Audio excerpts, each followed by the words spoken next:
सत साहेब साधो भाई सभी को राम राम।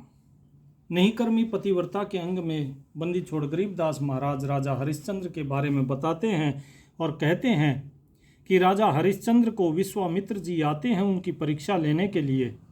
एक पंडित का रूप धारण करते हैं और उसके बाद प्रपंच रचते हैं। उनसे दंड स्वरूप 100 सोने की मोहरें मांगते हैं कि तुम्हें दंड स्वरूप मुझे 100 सोने की मोहर देनी होगी। 50 सोने की मोहर में राजा हरिश्चंद्र की पत्नी और उनका बेटा रोहतास बिक जाते हैं, जो कि एक धनी था जिसका नाम था हरि हीरा, उसको दे दिया जाता है। और जो खुद राजा हरिश्चंद्र होते हैं उन्हें 50 सोने की भार में 50 सोने की मुद्राओं में कौन ले लेता है? कालिया, जिसका नाम था कालिया। वो कालिया जो कि मुर्द घाट पे शमशान घाट पर रहता था। तो आगे क्या बताते हैं साहिब कि जब राजा हरिश्चंद्र को मोल ले लिया कालिया ने 50 सोने की मुद्राओं में, उसके बाद उसको कहा कि जाओ तुम घाट पर जाओ और मुर्दों का दंड वसूल करो। जो जो आता है मुर्दों को जलाने के लिए उन सभी से कर लेना है। तुम्हें 1.25 रुपया दंड तुम्हें लेना होगा। हर एक से, चाहे कोई भी आए, उससे 1.25 रुपया दंड लेना है। उसके बाद ही चिता को अग्नि दी जाएगी। यदि कोई नहीं देता है दंड, जो देवे नहीं दंड कफन को खोसन भागे, अगर कोई दंड नहीं देता है तो उसका कफन उतार लेना। तो इस प्रकार से कालिया ने उनको समझाकर और राजा हरिश्चंद्र को घाट पर भेज दिया। फिर क्या कहते हैं बंदी छोड़ महाराज कहते हैं, ग्रीब जावो हरिया घाट मुर्द्यों का दंडन कीजय, ये कोड़ी नहीं छूट तुम्हारे संग से लीजय। कि एक कोड़ी भी अगर छूट गई तो मैं तुम्हारे जो आमदनी है उससे काटूंगा। ग्रीब चले हरिश्चंद्र घाट खान की कछु ना बूझी, मुर्द्यों का कर लेत कलम लिखी सो सूझी।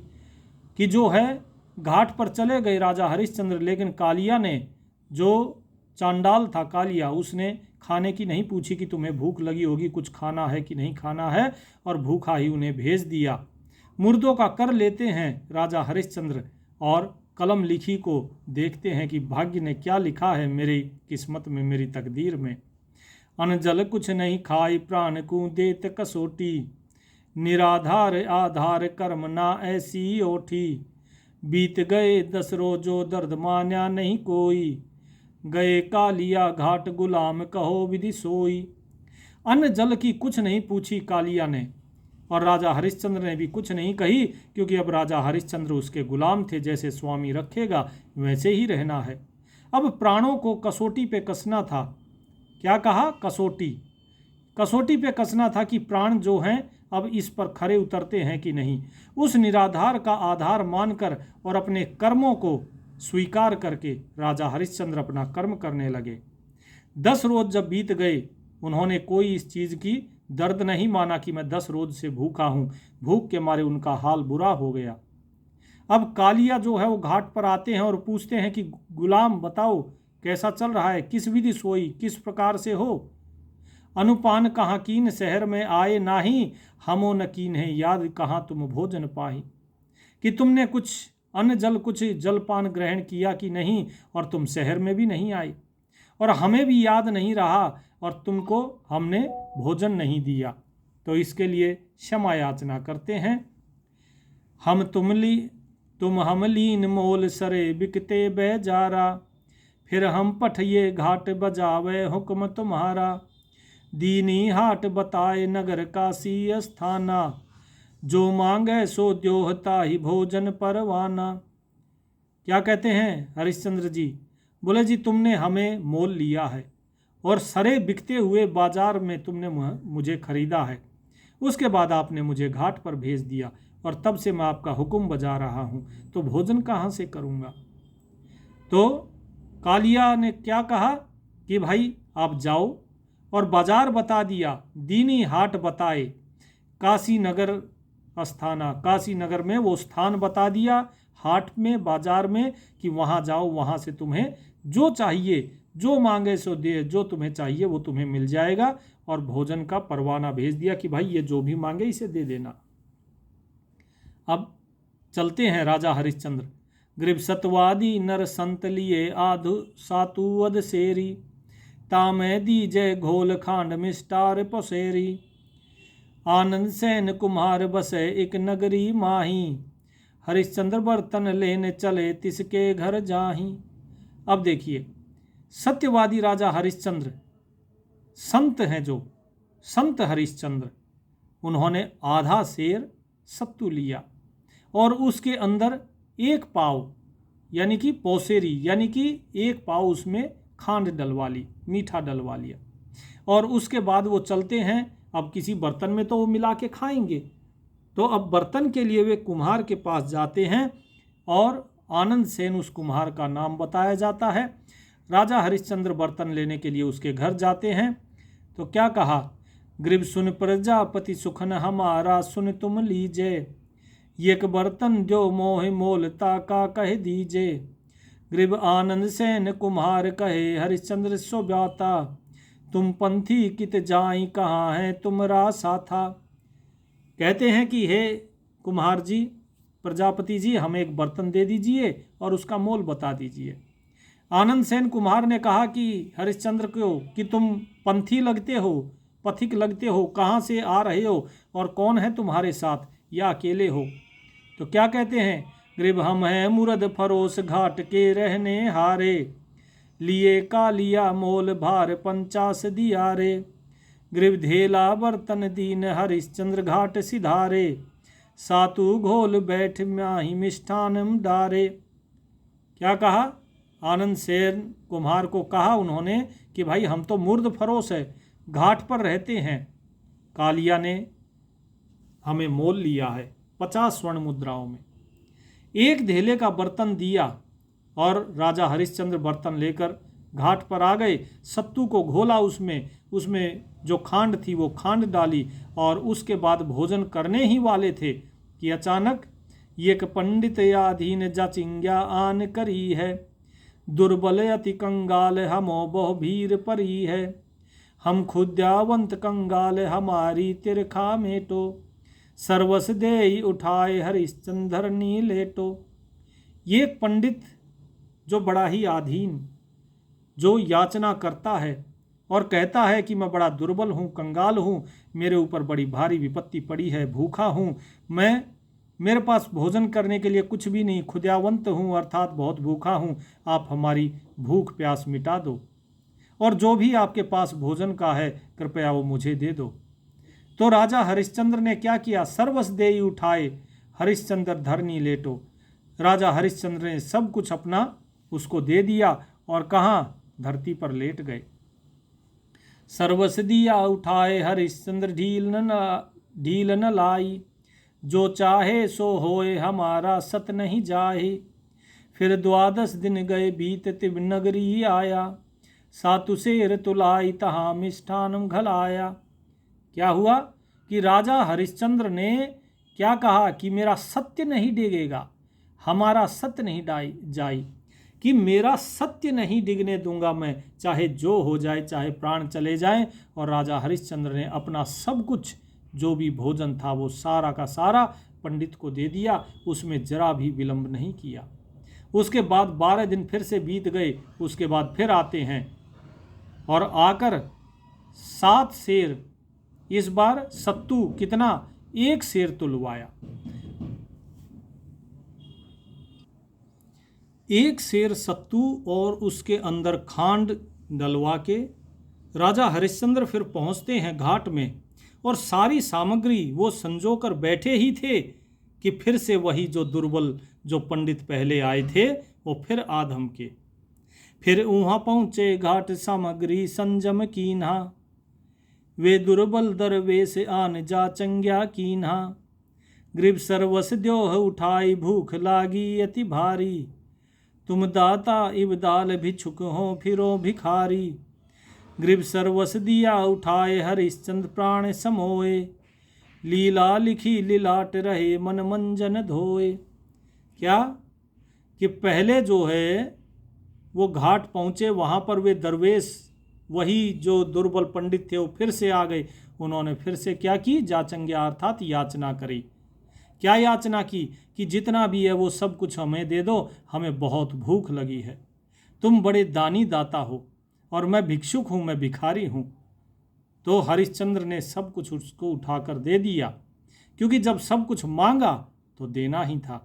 तो राजा हरिश्चंद्र अपने प्राणों को समो कर रह गए और लीला लिखी लिलाट रहे मन मंजन धोए। अपने मन को साफ कर लिया कि ये सब कुछ उस प्रभु की लिखी लीला है, और जो लीला मेरे भाग्य में लिखी है वो तो होकर ही रहेगा, इसमें किसी का कोई दोष नहीं। फिर क्या कहते हैं, ग्रीब पखवारा गया बीत बहुर बनिया कह आए, 7 शेर तुलाए लिए 7 सुर ल्याए, ग्रीब 1.25 शेर मिष्ठान लिया बर्तन विधि सेती, दुर्बल कू के आए कहा हम करी हैं खेती।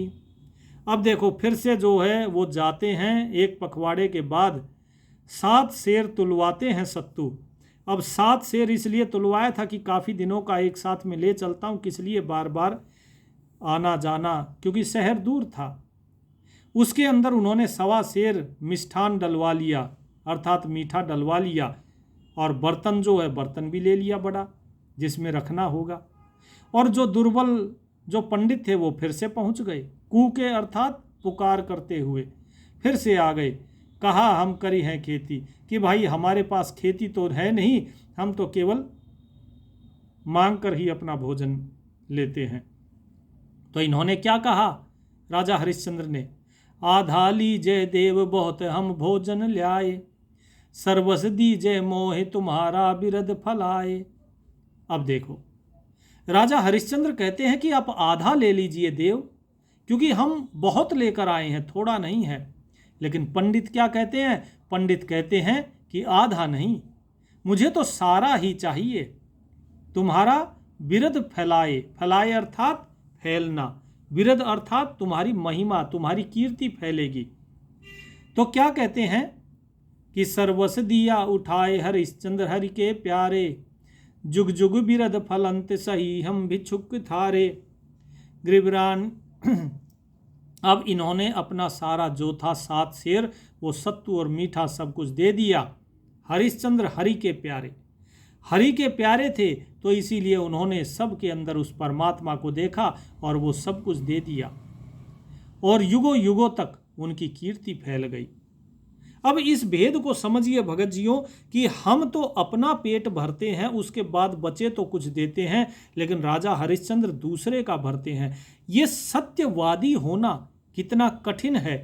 हमने आप सभी को एक काम दिया हुआ है, क्या कि आपको केवल सत्य आचरण करना है, और राजा हरिश्चंद्र बता रहे हैं कि सत्य आचरण होता कैसे है, जो बोला उसे पूरा करना, यदि कुछ गलत बोला है उसके लिए क्षमा मांग के उसे सुधारना, दूसरे का पेट अपने से पहले भरना, ये सब कुछ राजा हरिश्चंद्र यहाँ बता रहे हैं कि वास्तव में सत्य होता क्या है और सत्य का आचरण किया कैसे जाता है।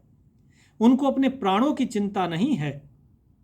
बार बार विश्वामित्र जी एक पंडित का रूप धारण करके और आ जाते हैं, एक बूढ़े पंडित का रूप धारण करके, और उनका सारा भोजन ले जाते हैं। जैसे ही वे लेकर आते हैं और धीरे धीरे वो भूखे होते जा रहे हैं, हरिश्चंद्र कमज़ोर होते जा रहे हैं, केवल अपनी साधना के दम पे, अपने प्राणों के दम पे वो जीवित हैं। आगे क्या कहते हैं साहिब, ग्रीवरानी चौका दीन पंडित की है पनिहारी, नित ही होए मिलाप बोल नहीं पुरुष और नारी। अब रानी की बात बताते हैं, वो रानी जिसको अब उसके पुत्र के साथ पंडित हरि हीरा ने खरीद लिया था, अब वो उस पंडित की पनिहारी है, पानी भरने का काम करती है। क्योंकि पहले के समय में नल नहीं होते थे, नदी से कुओं से पानी भर के लाया जाता था। रोजाना मिलाप होता है पुरुष और नारी का, अर्थात रानी और राजा हरिश्चंद्र का, लेकिन मुख से नहीं बोलते एक दूसरे से। ग्रीव ऐसा बदन बिछोह भई रानी बलहीनी, मटका उठे नसी से सुनो राजा परवीनी, है रानी हद तो ही विप्र के बर्तन छूहो, हम तो मुरद फरोस बचन को कैसे दूहो, ग्रीव जल में बैठे उठाए शीश पर बर्तन लीजे, सुन रानी परवीन हाक ऐसे नहीं दीजे।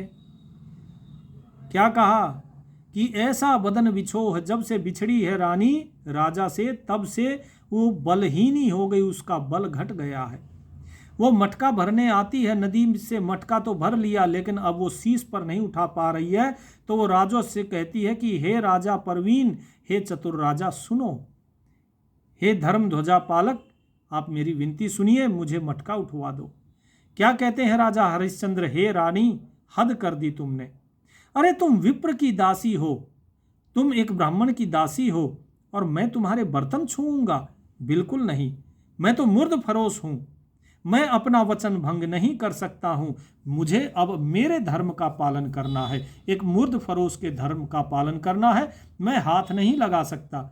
यदि तुम्हें बर्तन उठाना ही है तुम जल में बैठ जाओ, तुम इस जल में बैठ जाओ और जल में जब बैठ जाओगी तो अपने आप ही ये मटका तुम आराम से अपने शीश पर धर लोगी, क्योंकि ये मटका इस नदी में डूबेगा नहीं। तो इस प्रकार से राजा रानी को समझाते हैं और कहते हैं, सुन रानी परवीन, हाँ कैसे नहीं दीजिए, इसीलिए तुम मुझे इस प्रकार के प्रलोभन मत दो कि मैं तुम्हारे नज़दीक आऊं, क्योंकि तुम अब एक ब्राह्मण की पनिहारी हो। और ये जो काशी के लोग ये हमारी बातें सुनेंगे क्या कहेंगे? ग्रीव ये काशी के लोग सुनते हैं हमारी बानी, लह पावे संसार सही राजा और रानी, रहियो बदन छिपाए भेद पावे नहीं कोई, समय जाएगा बीत वचन पलटन नहीं होई। क्या कहा कि ये काशी के लोग हमारी बातें सुन लेंगे और ये जान जाएंगे, ये सारा संसार जान जाएगा कि हम राजा और रानी है। इस भेद को छुपा कर रखना, भेद पावे नहीं कोई, रहियो बदन छिपाए, कि अपने इस तन को छिपा कर रखना, अपने इस भेद को छिपा कर रखना, अपने रूप को छिपा कर रखना, किसी को ये भेद ना लगे कि तुम रानी हो। तुम एक दासी हो तो दासी की तरह रहो, मैं एक मुर्द फरोश हूं तो मैं एक चांडाल की तरह ही रहूंगा। और चिंता ना करो, ये समय भी एक दिन बीत जाएगा, लेकिन हमारा जो वचन है वो वचन नहीं पलटना चाहिए, वचन भंग नहीं होना चाहिए। आगे क्या कहते हैं? ग्रीव पंडित हो में उचार करे, सट कर्म ही साध है, लड़का जहाँ रह तो रोहतास पहुँच ल्यावे सुर राधे, ग्रीव काशी नगर मझार राव रत्नागर नाम है, ताही पुत्र है ये के खिलावत आठो जाम है। कि जो पंडित था जिसने रोहतास को और उसकी माता जो राजा हरिश्चंद्र की पत्नी थी उन दोनों को खरीदा था, वो सटकर्म करते हैं, होम करते हैं, हवन करते हैं, मंत्रोच्चारण करते हैं। और जो रोहतास है उनका पुत्र, वो क्या करता है? वो लाता है फूल तोड़ तोड़ कर, घर के काम करता है। काशी नगर के अंदर एक राव था, यानी कि जो छोटी सी रियासत के राजा होते हैं उन्हें राव कहते हैं। तो उस रियासत का जो राजा था वो उसका नाम था रत्नागर। उसका जो पुत्र था उसे ये खिलाता था, आठों समय जो है खेलने का खिलाने का काम रोहतास करता था। बच्चा अकेला था इसलिए राजा उसके साथ छोड़ देते थे कि भाई तुम हमारे पुत्र को खिलाया करो। तो अब क्या किया? विश्वामित्र ने जाकर एक और कला की, एक और चरित्र रचा। क्या क्या लीला रची? ग्रीव विश्वामित्र जाए कला ऐसी, कला एक ऐसी की नहीं, धर व्याघ्र का रूप पुत्र जहाँ पर छन लीनी, ग्रीव तहाँ एक मढ़ी एक अंत जहाँ लेकर ओह पार्या, कुक्या राज द्वार विप्र का रूप विचारा। देखिए क्या है, विश्वामित्र ने जाकर ऐसी कला की कि एक व्याघ्र का रूप धर लिया, अर्थात एक जो व्याघ्र यानी कि बाघ को कहते हैं उसका रूप धरा। और जो पुत्र था उस पुत्र को घेर के कहाँ लेकर गया? एक मढ़ी के पास लेकर गया। एकांत में, ये कंत एक मढ़ी बनी हुई थी उसके अंदर लेकर गया और वहां पर जाके उसे क्या किया? पार्या अर्थात काट लिया। ठीक है। कुक्या राज द्वार विप्र का रूप विचारा, सारे राज दरबार में अब उसने घोषणा कर दी कि भाई इस प्रकार से एक विप्र है और वहां पर तुम्हारा पुत्र खेलता है। तो क्या किया आगे? गृभधर तच्छिक का रूप पौंप के माही समाया, बाग गया रोहतास तहा कर डंक लगाया। अब क्या किया? दूसरा उन्होंने क्या चतुराई करी कि उन्होंने सांप का रूप धारण किया, तक्षक का रूप धारण किया, और जब रोहतास फूल लेने गया तो वहां पर उसको डंक मार दिया, सांप ने डंक मार दिया। और उसके बाद गृहमाली को क्या आए पंडित हीरा के आगे, तिच्छक दशा रोहतास पंडित तुमरा क्या लागे। गृह पंडित उठे सिताब गए लड़के के पासा, रोवत भर भर नैन कौन होई रोहतासा। बोले रानी बहन सुनो तुम पिता हमारे, आवन जाने हंस कहा है सोग तुम्हारे। क्या कहा कि जब माली वहां से आया और कहता है कि पंडित हीरा तुम्हारे पास जो लड़का था रोहतास, उसे डस लिया है सांप ने। पंडित बताओ वो तुम्हारा क्या लगता है, वो तुम्हारे पास रहता था। तो पंडित तुरंत उठते हैं और जाके लड़के के पास जाते हैं और वहां पर आंसुओं से नैन भर के रोने लगते हैं कि रोहतास ये तुम्हारे साथ क्या हुआ। रानी भी कहती है कि हे पंडित, आप हमारे पिता के समान हैं, आपने हमें मोल लिया है, हम आपकी दासी हैं, आप हमारे पिता समान हैं। आवन जाने हंस कहा है सोग तुम्हारे। तुम क्यों शोक करते हो, तुम तो पंडित हो, आने जाने वाला तो केवल हंस है। ऐसा वो कह रही है, लेकिन हृदय में तो तड़प उसके भी है, आखिर उसका पुत्र था। अगर पहुंप की सिजा बनाए घाट पहुंचाया, बोले मुर्द फरोश कर दीजिए हम आया। क्या कि सेज बनाई गई, चिता बनाई गई और उसे घाट पर पहुंचाया गया रोहतास को। और जैसे ही घाट पर पहुंचे तो वहां पे मुर्द फरोश था। कौन था वो मुर्द फरोश? राजा हरिश्चंद्र। और कहते हैं कि कर दीजिए हम आया, कि हमें पहले कर दो, अगर कर नहीं दोगे 1.25 रुपया तो इसको अग्नि नहीं मिलेगी। गृभरानी बोले बचन सुनो राजा रखवाले, यो पुत्र रोहतास करत हो ऐसे चाले। हम हैं मुर्द फरोश कफन को पार जो लेहूं, को पुत्र रोहतास तुझे चल धक्के देहूं। 1.25 रुपया दीन धरो तुम हमरे हाथा, नहीं लेहूं कफन उतार डारे हूं उघरे गाता। कहते हैं जब रानी ने कहा कि सुनो राजा रखवाले, ये पुत्र रोहतास है, ये तुम्हारा भी पुत्र है, तुम इस प्रकार का ये क्या प्रपंच रच रहे हो। तो क्या कहते हैं? राजा कहते हैं रानी को कि पहले तो रानी कहती है कि तुम पिछली बातें क्या सारी भूल गए हो, क्या तुम जानते नहीं हो? अरे मुझे बख्शो, तुम कब तक इसे अपने वचन के पीछे लगे रहोगे? अरे मेरा तो कोई भाई भी नहीं है जिससे मैं मदद मांग सकूं, तुम मुझे बख्श दो। तो क्या कहते हैं?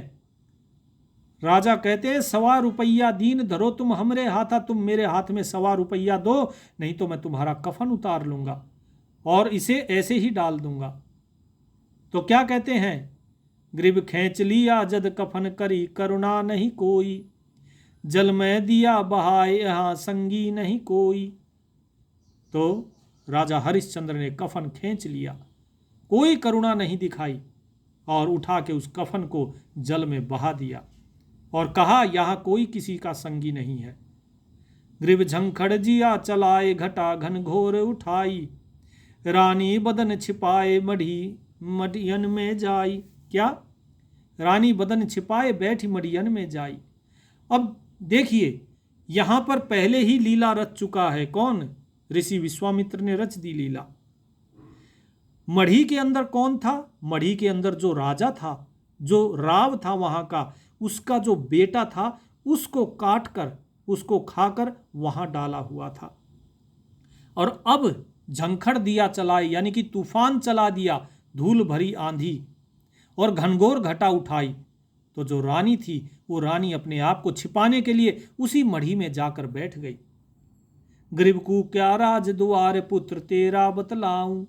अब विश्वामित्र भेष बदल कर पंडित के रूप में भागे भागे गए राजद्वार और क्या कहते हैं कि हे राजा, आओ मैं तुम्हारा पुत्र बतलाता हूँ, तुम्हारा पुत्र को तुम खोज रहे हो, वो देखो कहाँ है।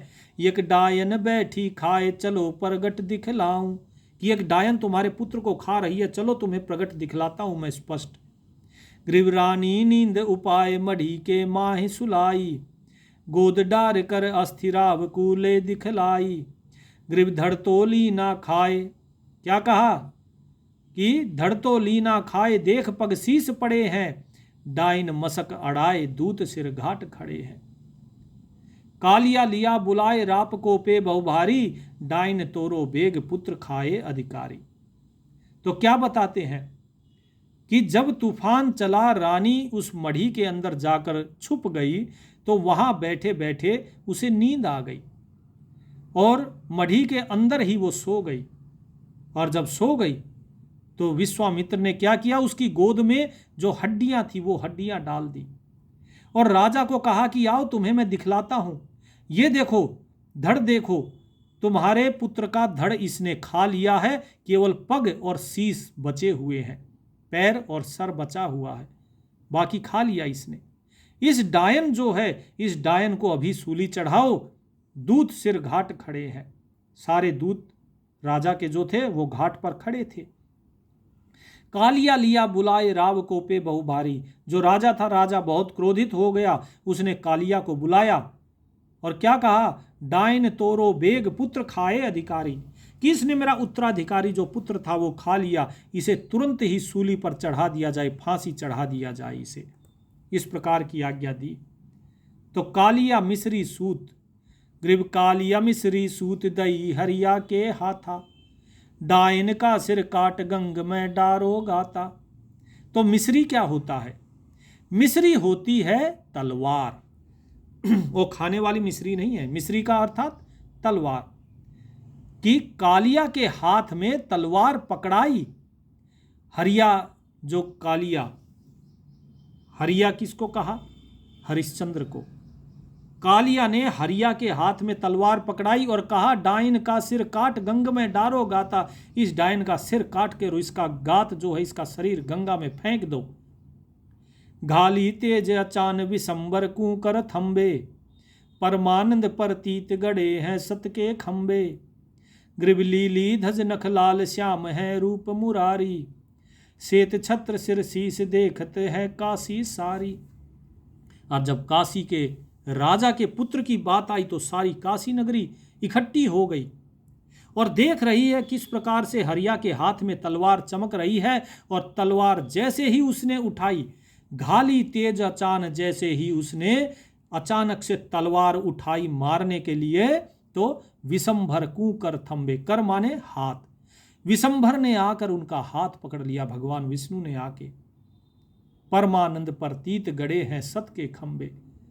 और कहा कि तुम्हारी उस परमानंद, परमानंद कौन? परमात्मा। परमात्मा पर तुम्हारी बड़ी प्रीति है, तुमने सत्य के रणखंबे गाड़ दिए। रणखंब अर्थात तुम्हारे झंडे गड़ गए सत्य के। तुम वास्तव में सत्यवादी हो। तुम्हारी परीक्षा ली जा रही थी, आज तुम अपनी परीक्षा में सफल होते हो। किस प्रकार का? कि लीली धज नख लाल, श्याम है रूप मुरारी। लाल नाखून है, नीले रंग की ध्वजा है, ठीक है, श्याम वर्ण है।